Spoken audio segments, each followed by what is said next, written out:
What's up guys, Renasant here, welcome back to the channel. As you can see, we are doing my favorite gesture in the game, the Patches Squat. Whoa. I freaking love this gesture, I don't know why. It's just very funny, it's very funny to look at. So we're picking up right where we left off in the last episode. We went to the Distant Manor bonfire, but it was only just to unlock the bonfire and get the travel, so we don't have to, like, the travel point, so we don't have to go all the way from that Church of Yorshka bonfire back down here. Again, as I mentioned in the last episode, you do not want to go down this path just yet. We will go down there eventually, but avoid it for now. Instead, we want to backtrack a little bit back out here into this nasty swamp marshland place and go into the sewers under here. And you can see you walk so slow. And so there's a couple enemies down here. They're all the same type, but they're those nasty freaking spider things. And there are quite a lot of them. There's about 6 or 7 of them down here. So, and of course they have piles of crap laying everywhere. Like literal dung pies, little piles of excrement.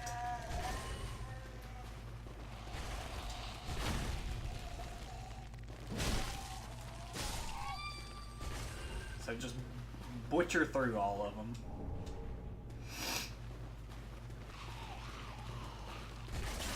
Ugh, please don't spit your nasty at me, friend.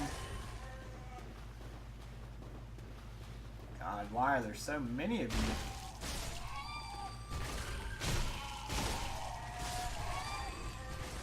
Jesus. Friggin' nasty, hairy spider cockroach things. Die! Alright, so got that handled. It's not an item there, is it? No. And before you go up the stairs here, make sure to grab the excrement-covered ashes. Literally some ashes with some crap strewn into it. Yeah. Look at that. Unclean umbral ash coated with excrement. Perhaps it's possible that a handmade a firelink shrine could turn this into a few new things. Oh, to savor the sweet pungency, but once more. Yeah, you know what she gets in her inventory when you give her that? Dung pies, right? That's what she gets. Alright, so what we got here? Onion, bro? Super? Thanks for the Estes soup. This man is asleep. He's passed out.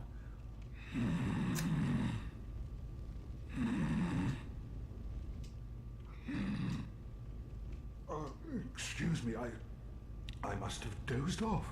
Oh my god. It's rather warm in here. Well, hasn't it been all too long? It's good to see you. Oh, I seem to have missed my chance, so I, Siegfried of Katerina, offer my deepest gratitude. And a little surprise to go with it. It's all yours. Well, thanks, Sigrid. I'm glad you woke your dead ass up.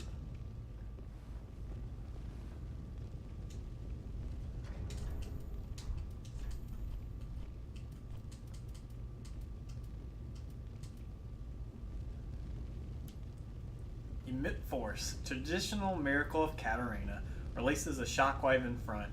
The people of lands known for festivity and drink are typically outspoken. One can be sure that they will not bottle their emotions, instead venting anger and the like with confidence. Thanks, Onion Bro. I know. Won't you join me for dinner? I make a fine Estes soup. I've got some stewing right now. Oh, about that. Even we undead deserve a little normalcy. I may have already eaten it all. And finally, upon this rendezvous, let us make a toast.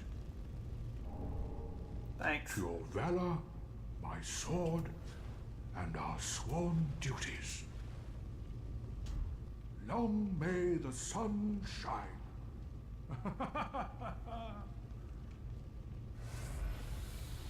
Thanks, brother. Have you heard?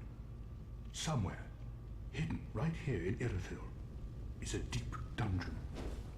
And even below that, a famed capital, home of Yorm, the reclusive giant lord.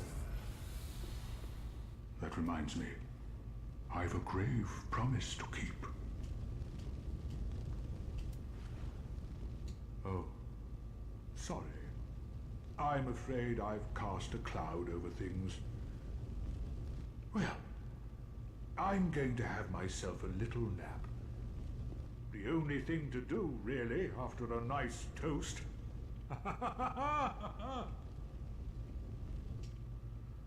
This man, lazy ass, has passed out again. My God. Oh, Sigurd. God, I love Sigurd.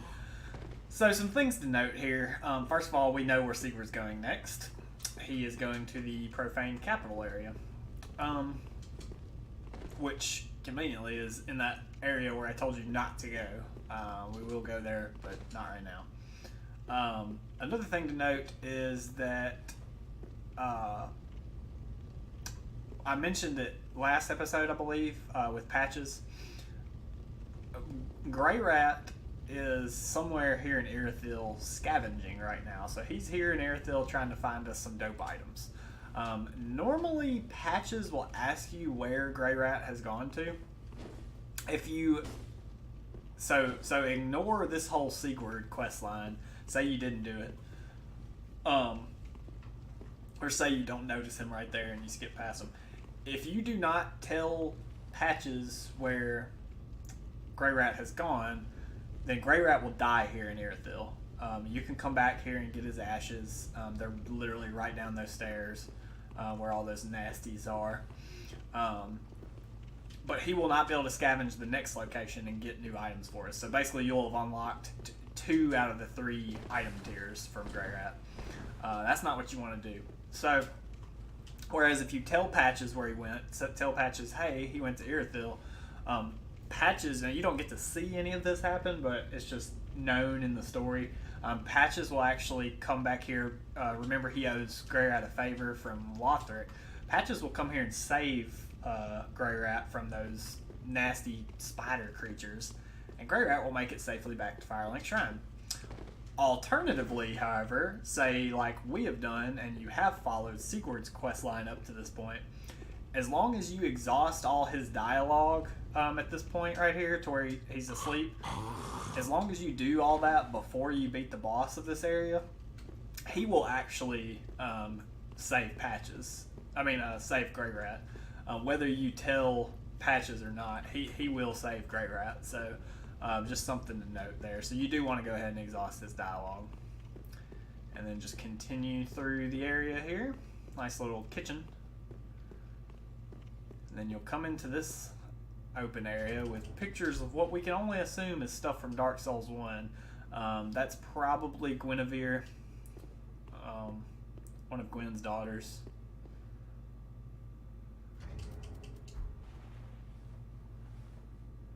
Painted World. There's a lot of interesting pictures, but the main thing we have our eye on is this Silver Knight. It's the first Silver Knight that we've encountered in the game. And it is just staring at those titties, basically. There's nicer ways to say that, but realistically, that's what he's doing. He's staring at the woman's tits. I think From Software did that on purpose. You'll also notice if you look back here, hello. Can we look up there? Yeah. So there's another Silver Knight right here with a freaking great bow. If you try to fight this Silver Knight in this area, you will have a bad time because that Silver Knight will shoot great arrows at you. So really the best way to fight this guy is to just go ahead and draw his aggro and fight him under here.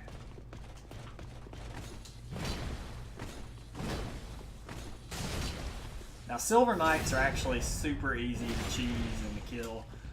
You can backstab them really easily. They can be parried pretty easily. We actually got a Silver Knight armor piece. And you can farm them for the whole set of Silver Knight armor. Armor of the Silver Knights, allegiant to the royals of old. It is said that even after their family's passing, the knights continue to watch over their manor and the ruined cathedral. So their family's passing is in reference to Lord Gwyn. They were basically the Silver Knights were Gwyn's loyal army. Talking about they continue to watch over their manor and the ruined cathedral is referring to Anor Londo, which, for those of you who play Dark Souls 1, that is where all the gods fled to, basically. And the Silver Knights, many of them stayed there to guard Anor Londo after Gwyn linked the first flame, and died. However, or disappeared or whatever. Also, some of the Silver Knights got singed and turned into Black Knights, but anyway, they're easy to kill. They can be annoying, and if they do actually hit you, it will hurt. They will do a lot, and I mean a lot. Yeah, you see that? Come on. They will do a lot of damage, as do these great arrows. So let's go up here and kill us some Silver Knights, shall we? Hey.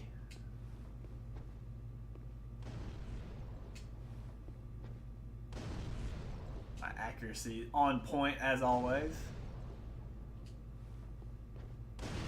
Oh my god. There we go.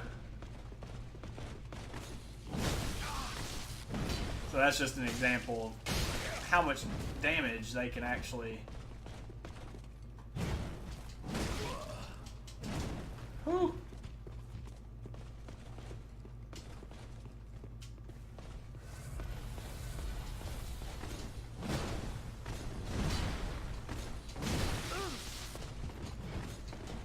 So I'm making this a lot harder than it has to be. I don't know why. There we go. I was trying to be cheeky and parry them, but when they do that electric move, I don't think you can actually parry them. I wouldn't try it at least because it hurts. Anyway, he's dead. There's only 3 of them total, with this being the 3rd right here. Come on. There we go. They're, like I said, they're fairly easy to parry as long as they do those type of attacks. Oh, what? That didn't kill you?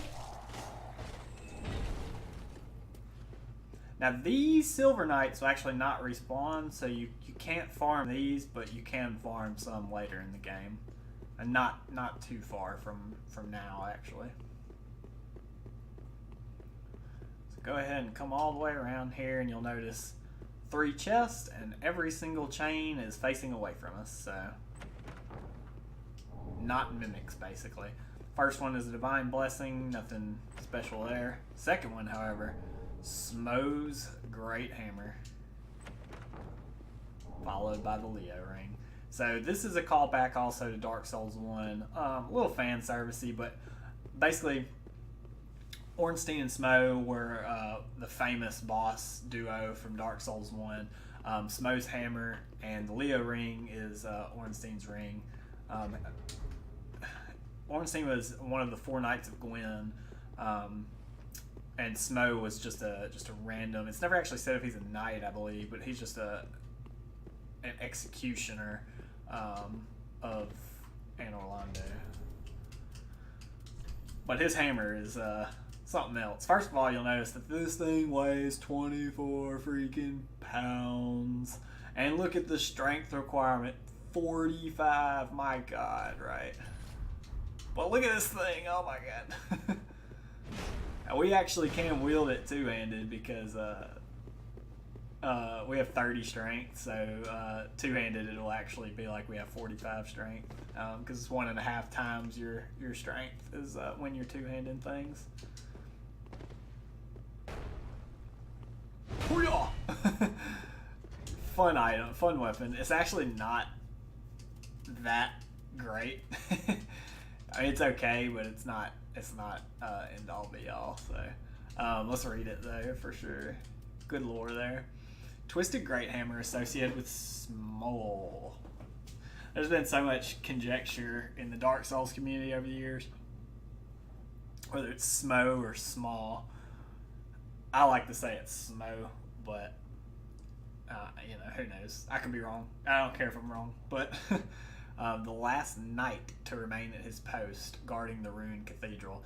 I don't think he's actually a knight, though, or at least from Dark Souls 1, it would appear that he's not. But this says that he is the last knight. A carryover from Smo's past as an executioner restores HP while attacking. So, the Leo ring, however, is super dope ring.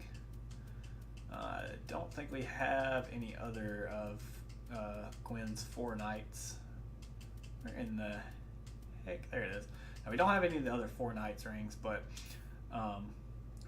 not sure what I took off there. Ring associated with Dragon Slayer Ornstein, one of the 4 knights of Gwen, the First Lord. Ornstein was the first knight of the Sun's eldest born, and his crossbear is said to have pierced scales made of stone. Ornstein was the first knight of the Sun's eldest born. So he was the protector, I guess you could say, of the Sun's eldest born, so Gwen's firstborn child, who we will learn a lot more about later in the game. I'm not sure what Chloranthy. Yeah, we'd way rather have that. So anyway, that's the first ring of the Gwen's 4 knights that we found. We will find all 4 of them, by the way. In fact, we can go get a second one right now, I believe, but we'll wait. So now you just want to come out here. And this is a rough little area coming up. I have died on this area more times than I care to count, unfortunately. But just proceed up the stairs, and you'll notice there's a lot of bad things here. Basically, there's these guys right here, the little invisible guys, which also we've been invaded. That's why you don't want to trigger any of the enemies until Pale Shade invades you. We want him to come down here. We don't want to fight him up there. Yeah, come on. Come on, buddy.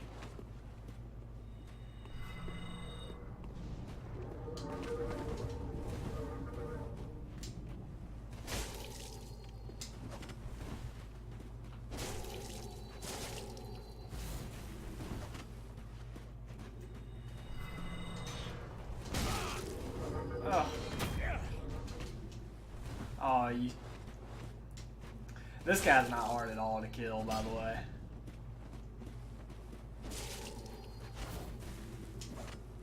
Freaking quick step there.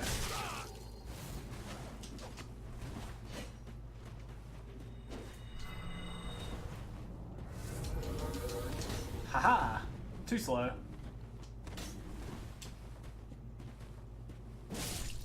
Too dead. Give me your claws. Give them to me. Thanks, friend. Mannequin claws. Weapon of the Pale Shades, assassins of the Sable Church of Londor. The curved claws cause heavy bleeding. When two-handed, claws are equipped to each hand, as you just saw the shade using. So this guy will only invade you if you kill that assassin that's going to take Henri.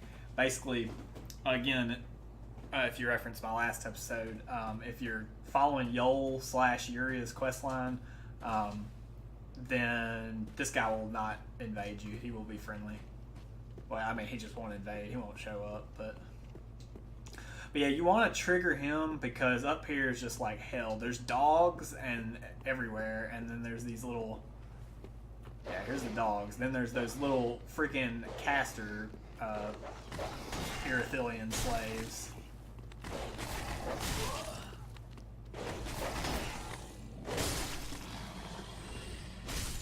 Go ahead and handle those.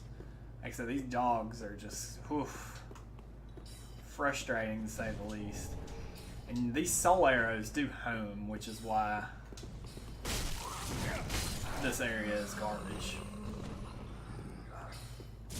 How did you hit me?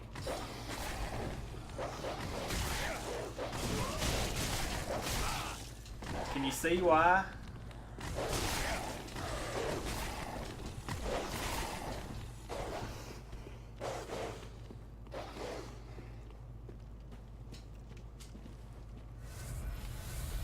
You can see why this area is trash now.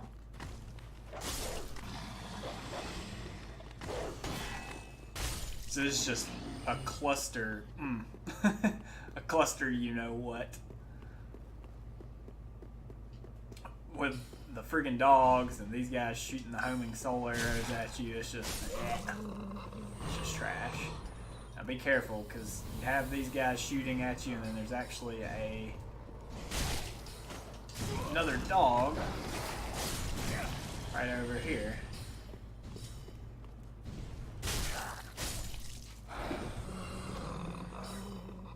My cat just scared the crap out of me. She jumped off this large bookcase right next to my face. Alright, so after you finish this cancerous area, or this little thing, it just gets easier from here. This is definitely by far the probably the worst area, the worst little run through in this area in the Irithil. So come get your Titanite as per the usual. You'll notice there's an elevator right here that we can ride down. This, or excuse me, ride up. This unlocks, I guess this is a shortcut. It unlocks this door that we saw in the last episode behind these guys, and then there's the Church of Yorshka bonfire right there. It's not particularly useful though. I guess they do this in case you want to go ahead and rest at the bonfire, or if you die or something like that. But it's not that useful of a shortcut in my opinion. I would just truck on, unless you've lost a lot of Estus. You have like none or one left. Maybe you do want to go ahead and rest. Go back to the church bonfire and rest. So just keep continuing up the path. You see, we're kind of working our way to where that fog wall is, where I told you the boss is at. And that is intentional.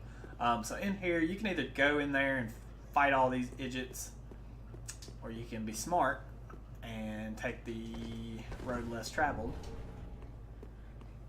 The sneaky path, if you will. Which is exactly what we're going to do, by the way.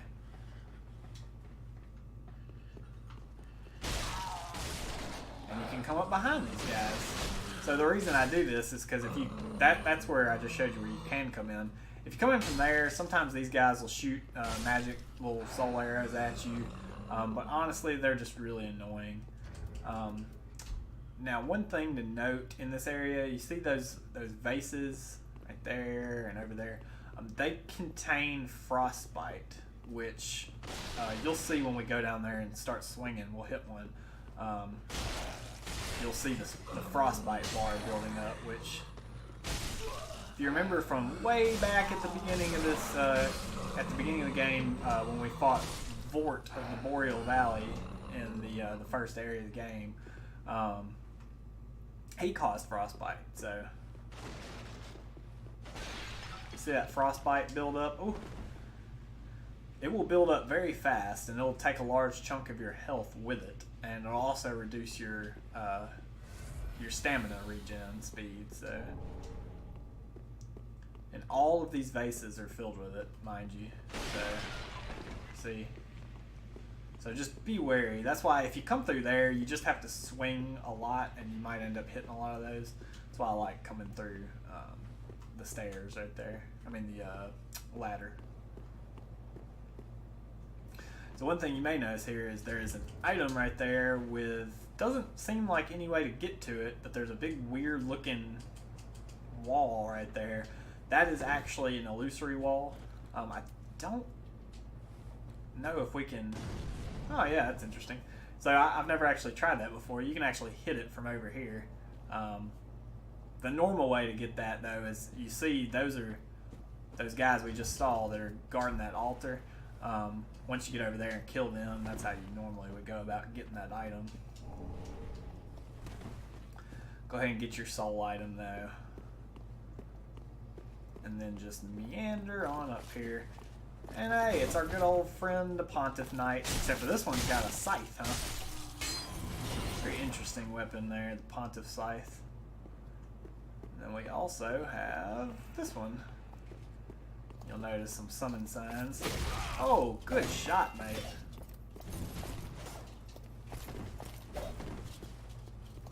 That's not what I meant to do.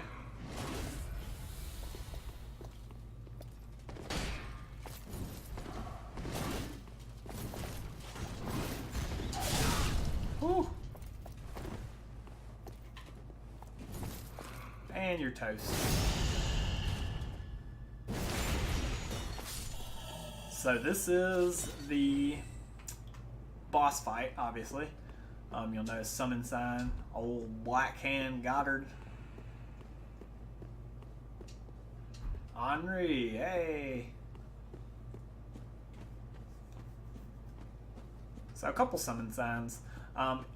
It should be noted as well that if you are following Yola and Yuria's questline and you did not get invaded by the Pale Shade of Londor, I believe you can summon him. I think his summon sign will be right there. So anyway, what we want to do, we don't want to fight the boss yet, because what if we die? We don't want to have to go all the way back that way to get here, so we want to come over here. And if you recall, kill those guys, get your ember. If you recall, I showed you this area earlier, but I told you not to go towards it right now. We saw this gate. We were literally right over there because we were looking down on that fire witch. Hello. Oh, come on! You see me?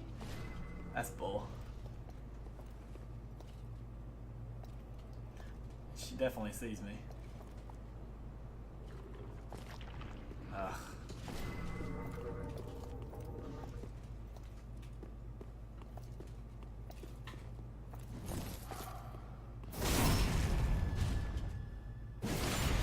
We did open up the shortcut at least. So since you open up the shortcut, you can actually come over here and get this item. This is where that illusory wall was. I'm not going to check that description quite yet. Go ahead and get the lightning gem. Watch out, there's a Pontiff Knight. Okay, that was the one that just checked this out, I guess. Anyway, after you kill those, or if the Fire Witch and the other two Pontiff Knights are gone, now would be a safe time to come back up here and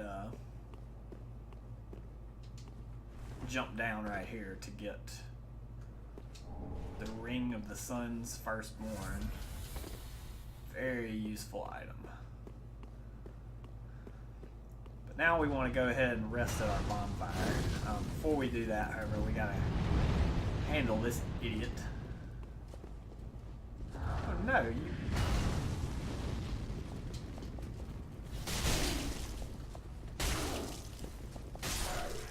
Kill that guy.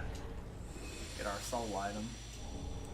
Another immolation tinder. That's really lucky. I don't know how we're getting that lucky.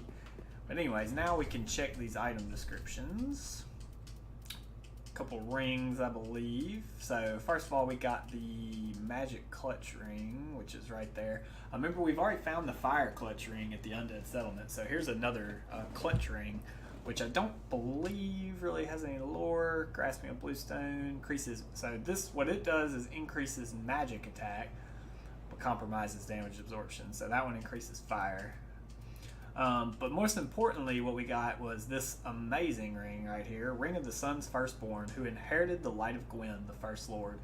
The Sun's Firstborn was once a god of war until he was stripped of his stature as punishment for his foolishness. No wonder his very name has slipped from the annals of history. Greatly boost miracles. So now we have the perfect combination for miracles, boost miracles and greatly boost miracles. We already determined that we had the perfect combination for pyromancies here, the boost pyromancy and greatly boost pyromancy, with the great swamp ring and the witch's ring. Now we got the miracles. Of course, we still need one more to complete the for the sorceries. So we have boost sorceries, but we don't have greatly boost sorceries. We will be getting that. Also, of note, there's a lot of lore in this ring's description. We will go over that much more in detail in a lot of episodes from now. Probably in like 20 or 30 episodes from now. We'll see how long it takes to get there. Anyway, come back to your bonfire. And I do want to just check something right quick. Remember, we talked to Sequard, so he will save Grey Rat. He won't save him until after we kill the boss of this area, but I just want to see if Patches is going to ask where he is yet. Because it may be that he may just not ask if you've been doing Sequard's quest line. Can't resist. Wait. Yeah, so it might be, and I mean, I would need to read about it and see, but he might just not ask you if you've been doing Sequard's quest lines. Either way, I mean, you want to do Sequard's quest line basically every chance you get in every game, because doing Sequard's quest line will result at the very end in a very useful item, which we'll talk more about it when we get to it. Just wasn't he? For now, I'm just checking all this. Okay, be careful. Kind of feel like I want to upgrade another weapon as well, but I don't know what.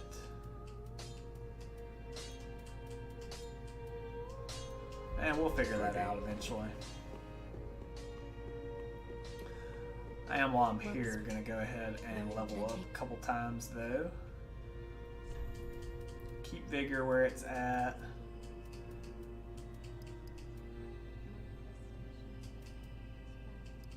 Might take endurance up a little bit there. Farewell, Ashen One. Alright, so now we are prepared. We're going to go to the Church of Yorska bonfire since we unlocked that gate shortcut, and we're going to fight our boss. So I remember when this game first came out, all the talk, all the hype was about this freaking boss right here. Now, you notice how Henri's going now.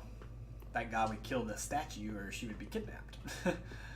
This boss is fairly difficult, especially for new players.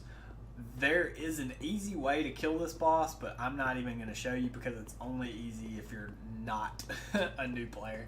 Basically, this boss that we're about to fight can be parried. One of the few bosses in the game. There's a couple of them that can be parried quite easily. This boss is one of those bosses. So this boss can be parried fairly easily, but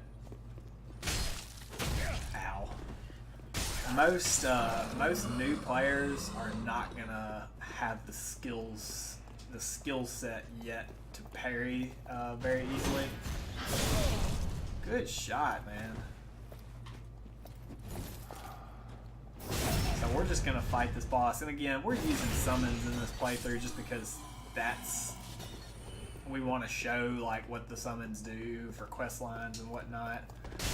But this boss is not nearly as hard as it's not nearly as hard with a summon. Oh my god, what did you just do?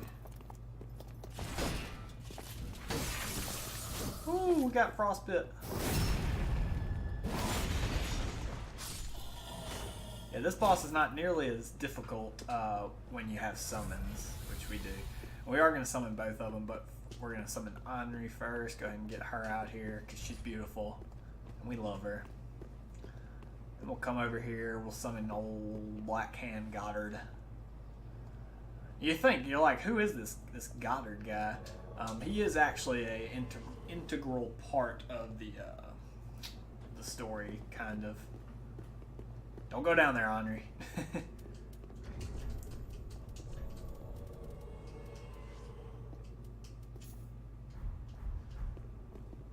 So if you didn't summon Goddard at the Abyss Watcher's bonfire, and you didn't get that By My Sword gesture, you can get it right there. Come on, guys. Come on, fam. Let's go. Pontiff Solvin.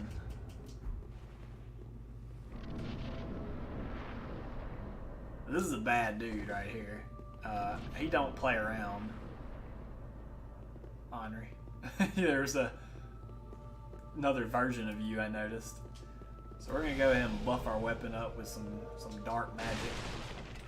And then Pontiff will slowly start walking towards us. And now he's got a fire sword in his right hand and a magic sword in his left hand. And he'll come right at you. That fire sword can indeed be parried. But like I said, we're not even going to bother trying because, again, new players, they're not going to be able to really do that very well.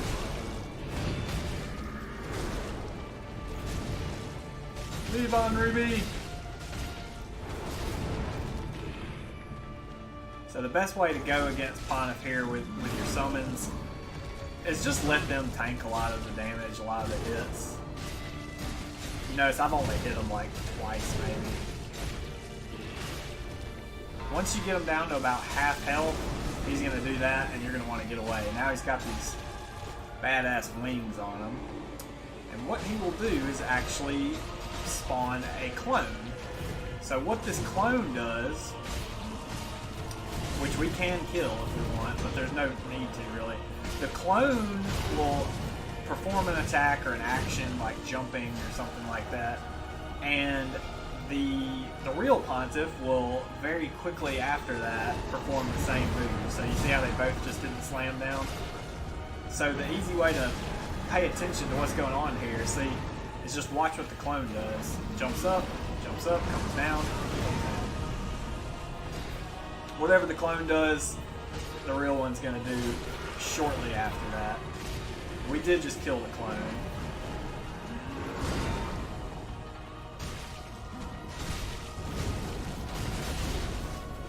You see, with 2 summons in here, 3 people, the Pontiff, even with his massive amount of HP increase by having these, he's going to get rocked. I mean, it's just too much for him.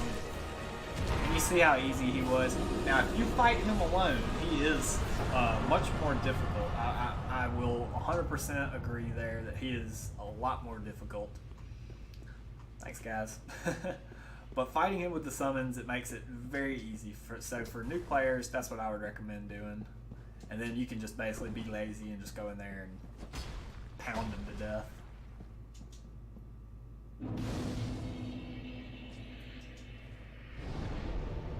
So I got Pontiff Solvin's Bonfire.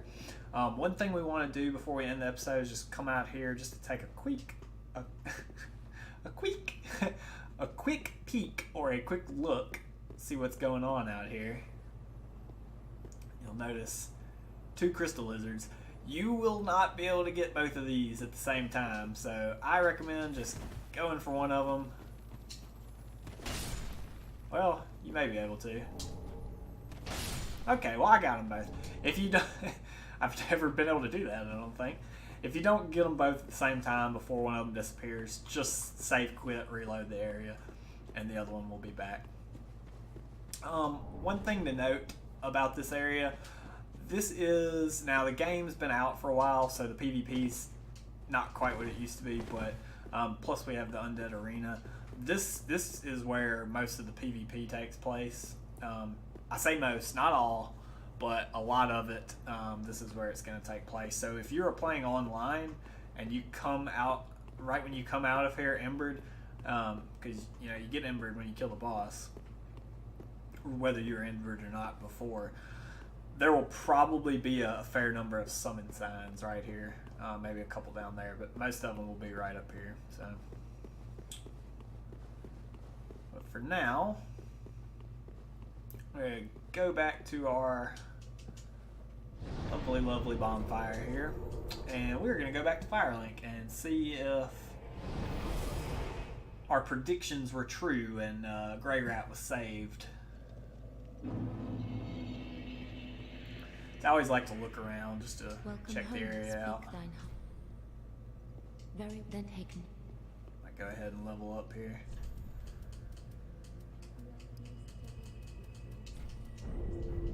Farewell, Ashen One. Oh, we also need to give her the crap-covered ashes. Iona. Just so she can get friggin' dung pies, man. She still doesn't have large titanite yet. Dang it. Hey, Grey Rat's back. He made it. Oh, then we're both safe and sound. Thank the gods for that.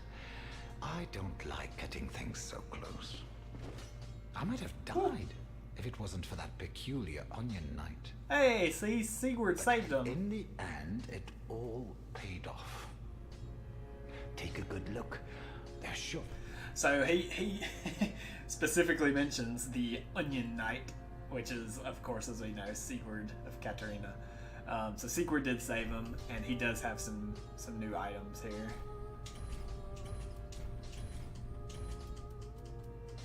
You'll notice 3 Twinkling Titanites and 3 Titanite Scales. You definitely want to buy those. Lothric Knight Sword. I'm actually going to buy one of those just to have.